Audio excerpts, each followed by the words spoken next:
Hey everyone, welcome back to our channel. We're the Garza Twins. I'm Britta. I'm Carly. We do favorites videos, like these monthly favorites. We have a lifestyle 5 weekly favorites series. We do a get ready with me's. If you're into that, please subscribe down below. Today we're doing our April favorites. We don't have too much to discuss, so it should be a short one, but let's get into it. Okay, I'm going to start off with skincare because I have 2 from the skincare category. One of them being the Pharmacy Honey Halo Moisturizer. Pharmacy kindly sent this to us and I tried this, I want to say last year when Pharmacy had the little birthday kit that you could get with your points at Sephora, like the VIB, whatever it's called, and it was a mini size of this, so it was still like the glass hexagonal jar, and I went through the whole thing so quick and I loved this moisturizer. So I was so happy when they sent it to us because it is more than I would typically spend on a moisturizer, but that's just because we're on a budget these days, being entrepreneurs, small business owners. But I definitely think it's worth the price because it is so good. In my opinion, I feel like it strikes the balance of being occlusive and thick enough to really lock in the moisture without being too heavy where it can cause like some clothes coma downs. If you have ever tried like maybe like the Naturium one that's super thick, something with like a high shea butter content tends to do that, where it's almost like too heavy for the skin. Like this one still lets the skin breathe, but it definitely locks everything in. It does have a fragrance. It smells a little bit like honey, but that doesn't really bother me. Usually I try to avoid fragrance, but I actually kind of like this one and it's not too intense. And I do think it's really hydrating. Like since I started incorporating this into my routine, I've been able to use my Retin-A more often because I feel like putting this on over really calms my skin and moisturizes it in a way that like doesn't lead to peeling or, you know, like skin flaking from retinol. So I really like it. I know you don't like it. It doesn't sound like you like it as much. I like it a lot. I don't know. I never really found a moisturizer that I was like head over heels for, but this one's really good. I like the texture. I like that it's so thick it's because like so creamy. I feel like a little goes a long way. I feel like a lot of moisturizers these days have that like medium viscosity where they have some flow to them, but they're not. They're almost like a gel cream. Yeah, like I don't love that. Like I like a nighttime moisturizer to have this sort of texture. I will say I don't like the packaging. Like I gave half of it to Carly and like depotted it, so the rest of it is just stuck in the like the side. Yeah, it does come with this little like spatula, cute, but it's not very practical. Yeah. But yeah, so I love the texture, and yeah, I like that. I don't think it's very, looks like butter, really. Yeah, I don't think it's very occlusive. It actually like soaks in, and then it feels very moisturizing.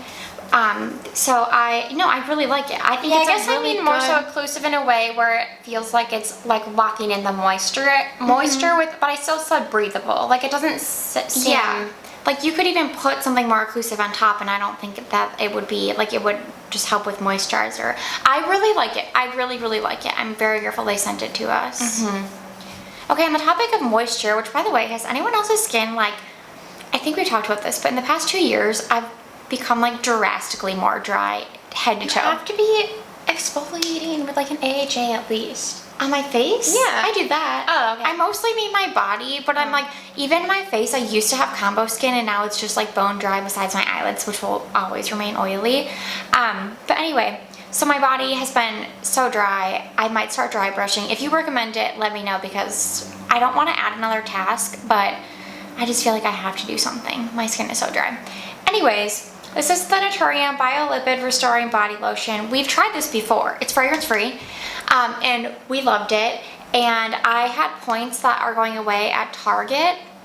They used to have a really good point system.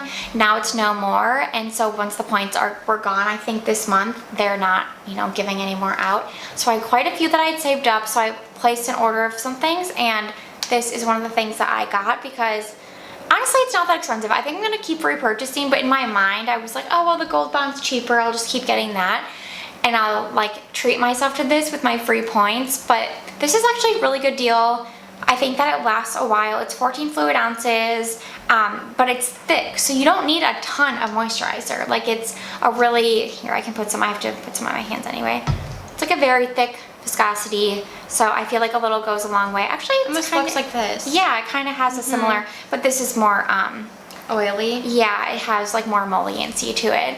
It's just a lovely lotion. Like, we've talked about how a lot of Naturium products haven't worked for our skin, but this is one that I always rave about. Honestly, we've said their whole, That Bio-Lipid. or it was like the Glow Getter line, I thought. Maybe they changed the name. I think they changed the name, but yeah, I love the body Everything oil in the yellow packaging. and the body cream, or like the one in the tub. Yeah, and the oil, yeah, everything is really, really good. So, highly recommend this.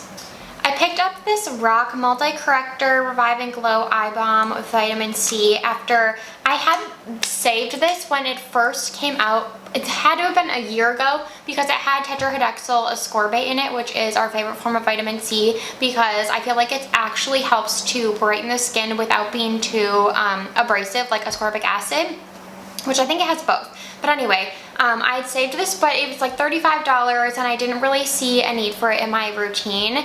And then it went viral on TikTok and I saw so many people use this under their makeup, and that's like the one thing I feel like as you get older, like my under eyes are so dry and have so many fine lines that whatever I can do to help mitigate the look of them, I'm going to do. So I picked it up and I really like this. It is like a thinner, it's a pretty emollient thin consistency. It's not like a balm that you would use like on your body, one of those. So I feel like because of that, it does help to subtly just like nourish and moisturize the skin under the eyes. And usually if I'm using like retinol a few times a week, sometimes my under eyes can get that like crepey, dry, dusty look. So this really helps to mitigate that, especially under makeup. Like I feel like I do use it in the morning, most mornings, even if I'm not wearing makeup. But when I put this on and let it dry down before I'm going in with concealer, I definitely notice a difference. It just helps to like smooth everything out. And again, you don't have to use this product. Like you could use, I don't know, even like an oil under your eyes. Like you can use whatever, but incorporating this step has really helped me to appreciate the way my under eye makeup looks more. And I just think the stick format is helpful. I will say I used to really love the Cure Wise eye balm, and I went through like a whole jar of that, and that I used in the same way. The only reason I would maybe recommend this over that is because it does have the vitamin C. So I think it's too soon for me to tell. I've only been using it for maybe like 3 weeks, but hopefully over time it does also help to brighten the under eyes. So I think that is like a huge added benefit of this product compared to some of the other eye balms on the market. Okay, I talked about this in weekly favorites a couple weeks ago, but this is the Coco Kind Ceramide Lip Blur Balm, and I've ended up really liking it. I talked about the Be Bold shade in weekly favorites, but this one I keep like next to my bed, or I'll like throw in my purse if we go somewhere. It's Be Powerful. I have it over a pink lip liner today, and the nude shade is quite sheer. It doesn't have as much color as that Be Bold shade. But I just love this formula. I think it's so nice. Good. It really surprised me, and I kept reaching for it over other products I have in my collection. Even like the Laneige lip balm that I had purchased with my own money, the new one, the cinnamon sugar. It's really pretty and nice, but I kept reaching for this more. So wanted to talk about it in this monthly favorites to know that I'm still loving it. And I love the little, I thought it was gonna be annoying, but it's so cute. Little keychains that you can put I used just about the whole entire tube of the clear. Really? Which shouldn't surprise you because I overuse things, but Yeah. I just apply it all the time. But yeah, I have just a small amount left, and then I'm gonna do this one. But yeah, it's really good. As you know, well, you probably know, I've talked about for years how my favorite bronzers keep getting discontinued. First, it was the Bare Minerals Invisible Bronzer. Then it was the Ilia Powder Bronzer. That was a recent discovery. And so I needed a new powder bronzer, and I wanted something that had a little bit of shimmer in it because we're going into the summer months, and I just think, as Carly said, The dry skin. Anything with a little bit of I shimmer. do exfoliate once in a while. It's just aging, I swear. Yeah. So I got this Laura Mercier Bronze Color Infusion bronzer because I had a gift card at Sephora, and during the sale, I got it during the sale. It was the only thing I got. And I went in store and swatched them all, and I ended up with the shade 30 Canes, which I think is the medium one because the light one leaned pretty warm. This one I would say is pretty neutral. I'll insert a swatch, but you have a glow and a sculpt side. I just mixed them together with my fluffy brush and applied. I'm wearing it today, and I really like this. It's less pigmented than the Ilia bronzer the aforementioned one that is now discontinued, but I kind of like that because you can really build it up, and I feel like it looks more natural because it's not so flat either. So I'm really impressed with this formula. I love the idea of having the glow and the matte in one pan. I feel like a lot of times it's like a split pan, or you know, like one or the other, and so if you did want to use one or each side, you could, but I've really been loving this. I'm very impressed. I think that it is one of the better bronzers that I found. I had the NARS one in my collection, and I was like, oh, this will be my fallback, but that one I have like blending issues with, so that's at like a similar price point to this. I think this is one of the better like prestige formulas I tried. Okay, then last for products is the Dove 10-in-1 Serum Mask Bond Strength. It's part of their Bond Strength line. I have this on my list. I've had it on my list. Well, you bought the conditioner? Yep. Yeah. I got this one because I ran out of my Pantene conditioner, and while I love that, Abby Young says that the more you can incorporate bond strengthening, like bonding products into your routine, the better. And I have like a Garnier treatment that I do in the shower sometimes, that I was like, okay, if I can do it every time I wash my hair. So I got this, and I at first was like, I don't think this is as good as my Pantene conditioner, which I still think that Pantene, this like $6 moisture conditioner, is so good. But then the more I started using this, I really loved it. Let me tell you why. First of all, you think of a mask as being super thick, but this is actually one of those formulas where it might look thick in the jar, but once you pick it up, it thins out like as soon as it makes contact with the hair. So you just need a little bit of product, and it does what you need it to without weighing down the hair, especially like we have fine hair. So I am really weary of a lot of masks because they can be so heavy. But this one, you just apply a little bit to the ends, and it like immediately softens the hair strands, and it just keeps them soft and manageable, like I said, without weighing down the hair. And they claim there's like bond strengthening protection in here, so that's great. I've still been liking the conditioner, the Dove Bond Strength conditioner. Yeah, I'm curious how they're different. Yeah, this one, it says it does 10 things. It repairs, nourishes, reduces frizz, detangles, strengthens, restores bounce, shine, smooths, helps prevent breakage, and reduces split ends. So that seems to be all that you would need in a hair product. I will say I don't think it reduces frizz a ton. Like, I still have to go in with, you know, my styling products. I don't know if that I could just like blow dry my hair after using this, but all the other things I would say are true. It definitely helps to detangle, and so I really love this, like I said, more than I thought. We'll see. Jury's out on if I'll go back to the Pantene conditioner or keep buying this, but both are great options at the drugstore. We both have the same book favorite this month, and it's not released yet. I think it comes out in May. Oh yeah, I was just looking at Goodreads. How did I forget? I think it says May. It definitely comes out in May. It's pretty soon. May 27th. Okay, May 27th.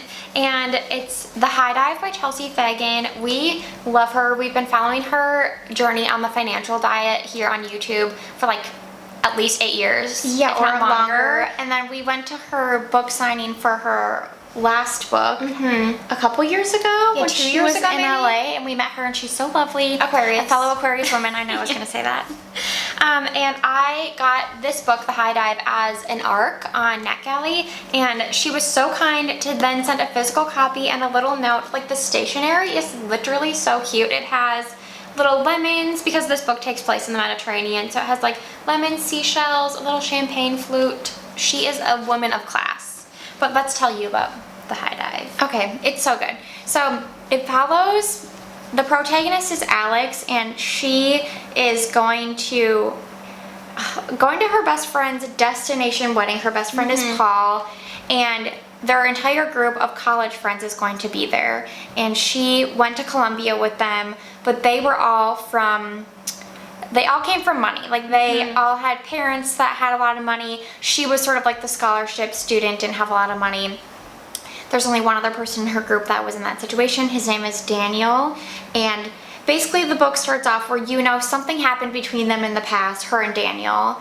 And so she's hesitant about seeing him at this like group trip, because they're doing a bachelor trip first on the Mediterranean on a yacht before they dock and have the wedding. So it's like a long few weeks of them being forced proximity. Yes. So, don't want to give too much away, but basically, I wasn't expecting so much of the story to revolve the whole friend group, and I loved that. Yeah. I never realized that that's, like, I don't even know if it's a trope, but something that I enjoyed until I read Happy Place, which I know has a lot of haters because of that, but I love friend group dynamics. I think it's because we love like an ensemble show. Yeah, too. that's true. We love, TV like that. That's a good point.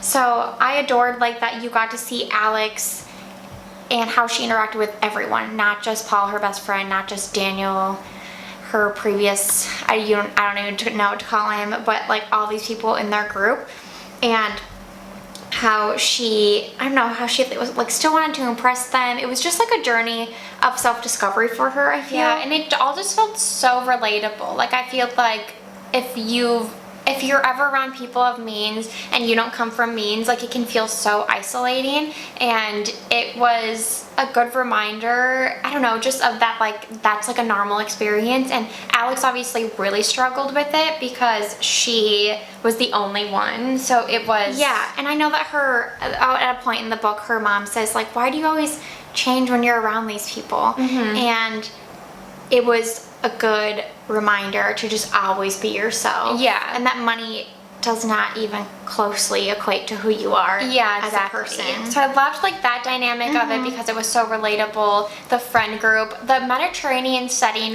was like, she described it so beautifully. She did such a good job. It reminded me of Ellen Hilderbrand. Yes, same. Because I was craving an Ellen book because I love how she describes Nantucket and it's perfect for summer, but Chelsea delivered. Like, Yeah. I felt like I could like picture myself there. Yeah. And we have never been. Yeah, obviously. And like I don't... I was surprised to no one. Yeah, We're like just not world travelers. picturing this. And I also loved the love story. It was really realistic. I was gonna say almost my favorite like duo in the book was Paul and Alex. That's what I said that in my Goodreads review. I said, but even though I loved the love story aspect, my favorite partnership in the book was Alex and Paul. Like the pure friendship, platonic love they had just like soared through the pages. Yes, like a ride or die friend. Like they would do anything for each other, and it was really beautiful. Yeah, it was an instant 5 out of 5 for me. Me too. I was so impressed. We really liked Chelsea's first book, but I loved this one, and this being only her second novel, I'm like just outstanding job. I know. Like it's shocking to me that like she hasn't been doing this for decades. I know, and the cover is so chic. It's so pretty. Love it. Thank you for watching our monthly favorites videos, and we'll see you guys in the next one.